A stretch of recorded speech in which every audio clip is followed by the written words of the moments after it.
विषय पर बहुत ही महत्वपूर्ण प्रेस वार्ता है और सबसे पहले मैं आपसे क्षमा चाहता हूं कि मैंने आपको एक रविवार को डिस्टर्ब किया और आपको थोड़ा देर बैठना पड़ा क्योंकि प्रधानमंत्री जी का भाषण चल रहा था। सबसे पहले मैं आपसे क्षमा चाहता हूं।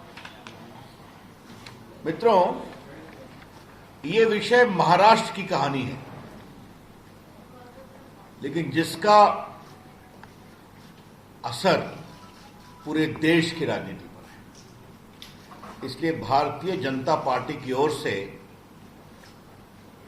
राष्ट्रीय स्तर की यह प्रेस कॉन्फ्रेंस पटना में है, क्योंकि मैं अपने क्षेत्र में आया था तो फिर ये निर्णय हुआ कि मैं पटना से ही प्रेस करूं। लेकिन ये बहुत ही इंपॉर्टेंट विषय है तो मैं आप लोग का संज्ञान चाहता हूं। मुंबई के पूर्व पुलिस कमिश्नर ने एक चिट्ठी लिखी है मुख्यमंत्री को, उप मुख्यमंत्री को और राज्यपाल जी को, जिसमें उन्होंने कहा है कि महाराष्ट्र सरकार के गृह मंत्री सचिन वाजे, जो कई वर्षों तक सस्पेंडेड थे और सीधा उनको क्राइम ब्रांच का असिस्टेंट इंस्पेक्टर बनाया गया, उनको उन्होंने कहा कि 100 करोड़ रुपए का हमें माहवारी बंदोबस्त करके दो। और इसलिए करके दो कि मुंबई में लगभग 1700 डांस बार हैं, रेस्टोरेंट हैं, तो इससे उगाही करोगे तो 40-50 करोड़ रुपए तो ऐसे ही आ जाएंगे अगर 2-3 लाख सबसे लोगे, और बाकी से तो व्यवस्था करो। इसको लेकर महाराष्ट्र में और देश में बहुत ही हंगामा मचा हुआ है। आज मैं बीजेपी ऑल इंडिया की स्तर से कुछ बहुत महत्वपूर्ण विषय उठाने जा रहा हूं। पहली बात यह बताएं कि सचिन वाजे सस्पेंडेड था। ये बहुत उनके खिलाफ आरोप है एक्सटॉर्शन के, बाकी सबसे अलग विषय। वर्षों तक वो सस्पेंडेड था। उसको कोरोना में अपॉइंट कराया गया वर्षों के बाद, और कहा गया कि क्योंकि कोरोना में पुलिस वाले बीमार पड़ रहे हैं इसलिए इनको लिया जा रहा है। बीजेपी की ओर से पहला सवाल यह है कि उनकी नियुक्ति किसके दबाव में की गई? Under whose pressure this Sachin Vaje, who is supposed to extort money, was reinstated? या शिवसेना का दबाव था, मुख्यमंत्री का दबाव था, या शरद पवार का भी दबाव था? यह हम पहली बात जानना चाहते हैं। बीजेपी का यह सवाल इसलिए भी जरूरी है कि सदन के अंदर और सदन के बाहर सचिन वाजे के रोल को डिफेंड किया गया। आपने सुना होगा, both the chief minister, their party organ Samna and other NCP leaders have defended the appointment of Sachin Vaje. तो जिस व्यक्ति को वहां का होम मिनिस्टर कह रहा है कि तुम्हें 100 करोड़ की वसूली करानी है, जिसका रिकॉर्ड बहुत ही गड़बड़ है, जो वर्षों तक सस्पेंडेड में रहा, 2008 से शिवसेना का मेंबर है, उसको क्यों रिइंस्टेट किया गया? तो बहुत बड़ा दबाव होगा ना। ये मुझे पहला सवाल करना है। दूसरा सवाल करना है, थोड़े आज मैं चुभते हुए सवाल उठा रहा हूं। The second question I would like to ask is on behalf of BJP, what is the role of Sharad Pawar? Sharad Pawar ji वरिष्ठ नेता हैं, लेकिन उनकी भूमिका पर भी बहुत गंभीर संदेह उठ रहे हैं। परमवीर ने, एक्स पुलिस कमिश्नर ने कहा है कि मैं शरद पवार को भी ब्रीफ करता था। क्या ब्रीफिंग होती थी? शरद पवार तो सरकार के अंग नहीं है, आपको मालूम है। शरद पवार ठीक है, बड़े नेता हैं, लेकिन वो कोई गवर्नमेंट के पार्ट नहीं है। तो एक पुलिस कमिश्नर उनको ब्रीफ कर रहा था और ये भी ब्रीफ किया कि पैसे मांगे जा रहे थे। तो शरद पवार इतने बड़े नेता, उन्होंने कार्रवाई क्या की आपको मालूम है ना? 100 करोड़ रुपए का उगाही करना एक्सटॉर्शन होता है। एक्सटॉर्शन एक अपराध है। Extortion is an offence. तो अगर शरद पवार को वो ब्रीफ कर रहे हैं तो दो सवाल उठते हैं। पहला सवाल, किस कैपेसिटी में ब्रीफ कर रहे हैं शरद पवार को, जो कि सरकार के पार्ट नहीं है? और दूसरा, अगर इतने गंभीर आरोप के बारे में ब्रीफ कर रहे हैं तो शरद पवार जी ने अपने स्तर पर क्या कार्रवाई की इसको रोकने की, इस अपराध की छानबीन की? The conspicuous silence of Sharad Pawar after being briefed by the former police commissioner raises a lot of questions. Sharad Pawar की खामोशी बहुत गंभीर सवाल उठाती है। परमवीर पुलिस कमिश्नर रहे। मुंबई एक महत्वपूर्ण स्थान है। उन्होंने उद्धव ठाकरे को चिट्ठी लिखी और यह भी कहा कि हम उनको भी बता रहे थे। उद्धव ठाकरे की शांति क्या कहती है? वो मुख्यमंत्री है ना। और उद्धव ठाकरे की खामोशी और सदन के अंदर विधानसभा और विधानसभा के बाहर उनका सचिन वाजे को डिफेंड करना, ये और गंभीर सवाल उठाता है। आपको मालूम है पत्रकार मित्रों कि सचिन वाजे की हैसियत क्या है? असिस्टेंट पुलिस इंस्पेक्टर, जिसको क्राइम सीआईडी का इंचार्ज दिया गया। ये भी अपने आप में आश्चर्य है। मतलब एक असिस्टेंट पुलिस इंस्पेक्टर की इतनी कुबत है कि उसको एक तरफ सीएम डिफेंड करता है सदन के अंदर, और होम मिनिस्टर कहता है कि तुम 100 करोड़ रुपया हमें उगाही कर दो। It is indeed a very very serious matter. But a simple assistant inspector of police is sought to be defended by the chief minister inside the house and outside. Normally who does it? The SP? The DSP? The chief minister is defending an assistant police inspector and the home minister is asking him, please extort 100 crore for me every month. ये विषय बहुत ही गंभीर है और जिनकी मैंने चर्चा की है इसकी बहुत ही ईमानदार गंभीर जांच जरूरी है। The BJP would like to demand an honest, transparent, fair investigation by an outside agency is important. क्योंकि उसमें कई की भूमिका की चर्चा होगी। शरद पवार की भूमिका आएगी, पुलिस कमिश्नर की भूमिका आ सकती है, होम मिनिस्टर की भूमिका आ सकती है, मुख्यमंत्री से कई सवालों का समाधान जरूरी होगा। ये कौन जांच करेगा? तो ये बात मुझे कहनी है। चौथा सवाल मुझे उठाना है और ये बहुत इंपॉर्टेंट सवाल है। सचिन वाजे को 100 करोड़ रुपया की उगाही करने की जवाबदारी देते हैं गृह मंत्री। उससे और कितने गंदे काम कराए गए हैं? The BJP would like to know that what more dirty work have been sought to be done through the ugly face of Sachin Waje, ये भी हम जानना चाहेंगे।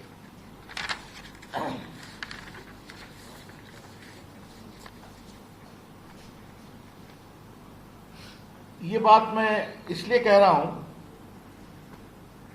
कि मेरे भी देश की राजनीति में थोड़ा समय हो गया। अटल जी की सरकार में मंत्री रहा हूं, अभी मंत्री हूं, लगभग 20 वर्ष से सांसद हूं। मैंने आज तक नहीं देखा कि एक असिस्टेंट पुलिस इंस्पेक्टर को सीएम डिफेंड करे।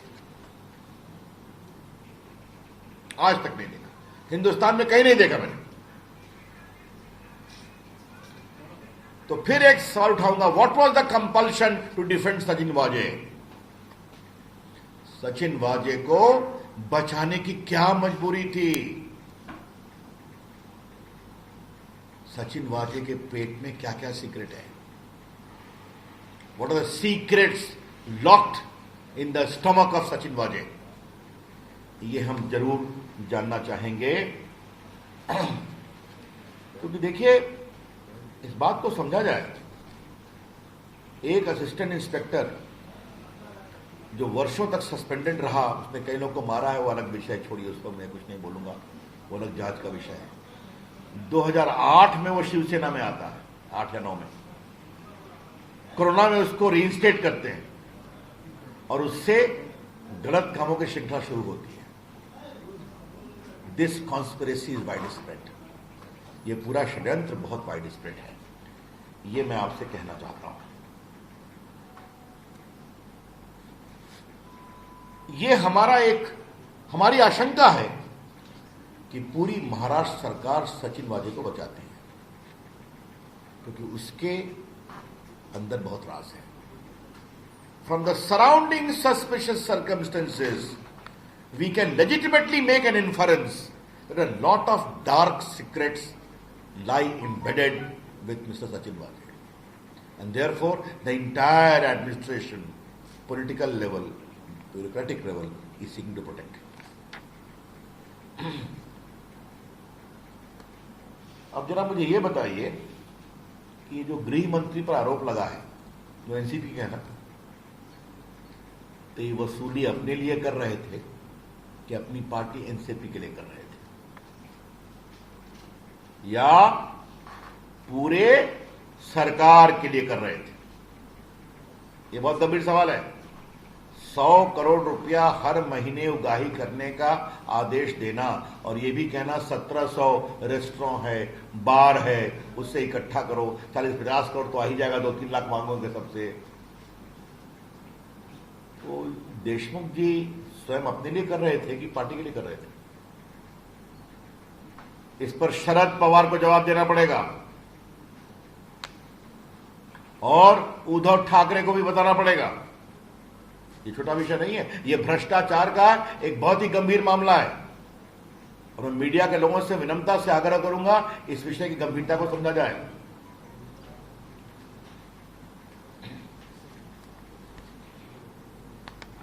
इससे एक और बड़ा गंभीर सवाल उठता है। 100 करोड़ टारगेट था मुंबई से, तो कृपया करके उद्धव ठाकरे, शरद पवार जी बताएं कि पूरे महाराष्ट्र का टारगेट क्या था? You know, Maharashtra is an affluent state of the country. जहां नागपुर है, जहां मुंबई है, जहां पुणे है, जहां जलगांव है, मुझे बताने की जरूरत नहीं वहां कितना अधिक ट्रेड, इंडस्ट्री, कॉमर्स होता है। तो अगर 100 करोड़ का टारगेट खाली मुंबई का है, तो पूरे महाराष्ट्र का टारगेट क्या था? यह भी देश को बताना जरूरी है।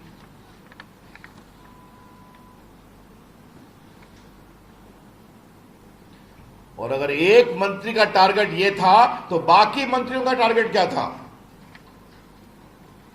If this is the target by the Home Minister, then what was the target by the other ministers? ये लूट की पराकाष्ठा है।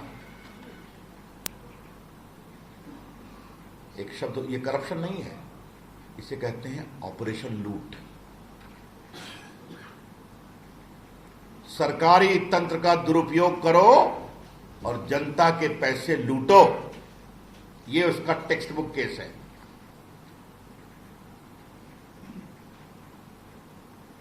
आज एक सवाल मुझे उद्धव ठाकरे से भी पूछना है। आप बाला साहब ठाकरे के पुत्र हैं ना, जिन्होंने जय महाराष्ट्र बताया था, और मैं उनकी बड़ी इज्जत करता हूं, संघर्ष के आदमी थे। एक तो आपने बेमानी की सरकार बनाई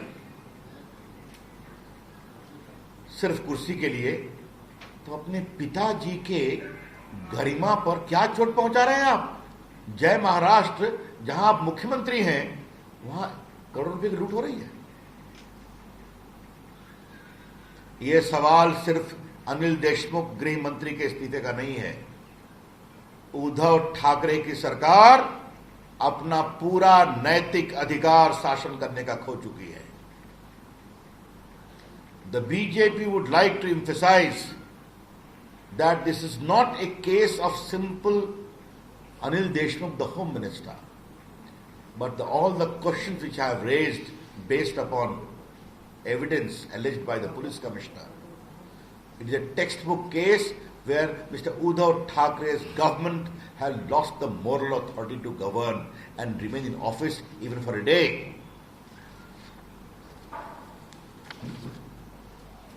भारतीय जनता पार्टी इस विषय को बहुत गंभीरता से उठाएगी और महाराष्ट्र में सड़कों पे आएगी। ये छोटा विषय नहीं है। क्या कहते हैं? आघाड़ी कहते हैं ना, आघाड़ी, महाआघाड़ी कहते हैं ना, महाआघाड़ी, धन्यवाद।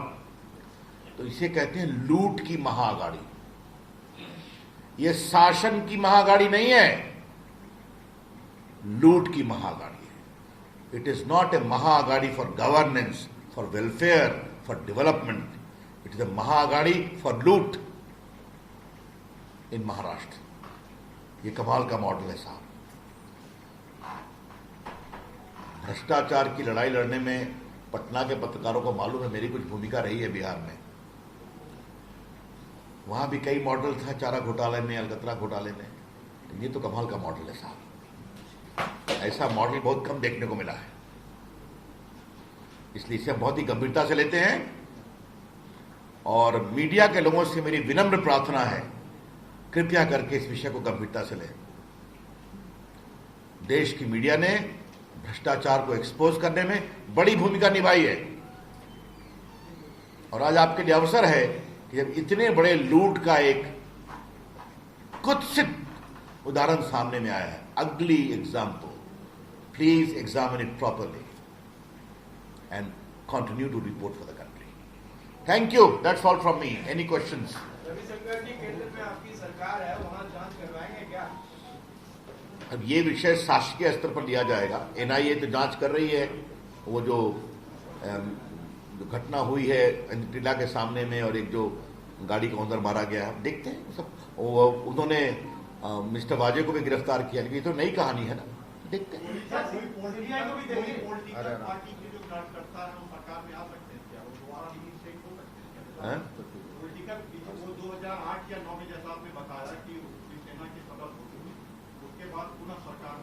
ये सरकार, ये सवाल आप मुझसे मत पूछिए।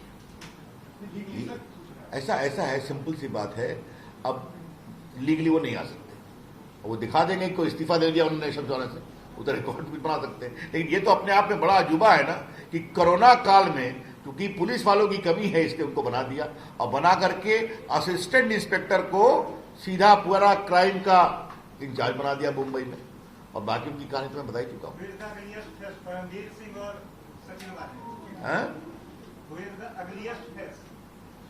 Ugliest face would be determined in inquiry, fair inquiry. Not only these two, who were their patrons?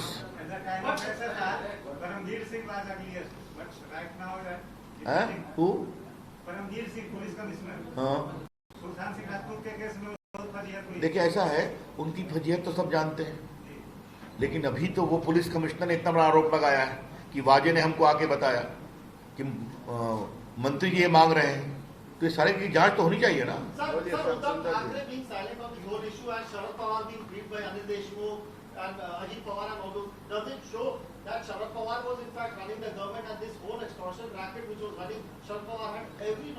I can only tell you Sharad Pawar ji has a lot to answer. Who runs the government of Mr. Thackeray is none of my concern. But the pure question of constitutional propriety is, how was a police commissioner briefing such a serious issue to Mr. Pawar? And what action did he take? Did he report the matter to the police? It is serious. These are questions. But Paramveer had already sent a message to the Chief Minister. He had informed Chief Minister about everything. But despite everyone being silent on this thing, does it mean that everyone was hand in glove with this and this extortion was... Their silence raises a lot of questions. Sir, CBI से जांच कराएंगे, दो मोटो आप लोग देंगे? देखिए, अभी जो देश का कानून है, एनआईए की जांच तो हम कर सकते हैं राष्ट्रीय सुरक्षा के दृष्टिकोण से, लेकिन सीबीआई के जांच के मामले में राज्य की सहमति जरूरी होती है या फिर कोर्ट का आदेश।